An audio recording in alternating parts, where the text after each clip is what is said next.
തിരുവനന്തപുരം പാറശാലയിൽ മധ്യവയസ്കൻ മരിച്ചത് സൂര്യാഘാതമേറ്റെന്ന് സംശയം. നെടുവാൻവിള സ്വദേശി ജയചന്ദ്രനാണ് മരിച്ചത്. മദ്യപിച്ച് ഇന്നലെ മുതൽ ഇവിടെ കിടന്നുറങ്ങുകയായിരുന്നു എന്നാണ് വിവരം. വിവരങ്ങളുമായി ദേവനാണ് ചേരുന്നത്. ദേവൻ, വിശദാംശങ്ങൾ. ശ്യാമലി, ഇന്ന് ഉച്ചയ്ക്ക് 3 മണിയോടുകൂടിയാണ് പാറശാല റെയിൽവേ സ്റ്റേഷന് സമീപം മൃതദേഹം നാട്ടുകാർ കാണുന്നത്. പിന്നീട് ആളെ തിരിച്ചറിഞ്ഞപ്പോഴാണ് ഇയാൾ നെടുവാൻവിള സ്വദേശി ജയചന്ദ്രൻ ആണെന്ന് മനസ്സിലാക്കുന്നത്. ഇദ്ദേഹത്തിന് 56 വയസ്സായിരുന്നു ഉണ്ടായിരുന്നത്.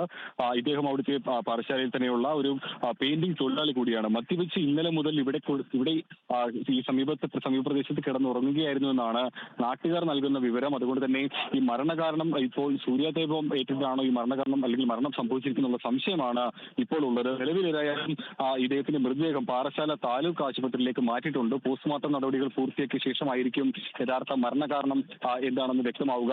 ഒപ്പം തന്നെ പാറശാല പോലീസ് അസ്വാഭാവിക മരണത്തിന് നിലവിൽ കേസെടുത്തിട്ടുമുണ്ട്. ശ്യാമലി. ശരി ദേവൻ.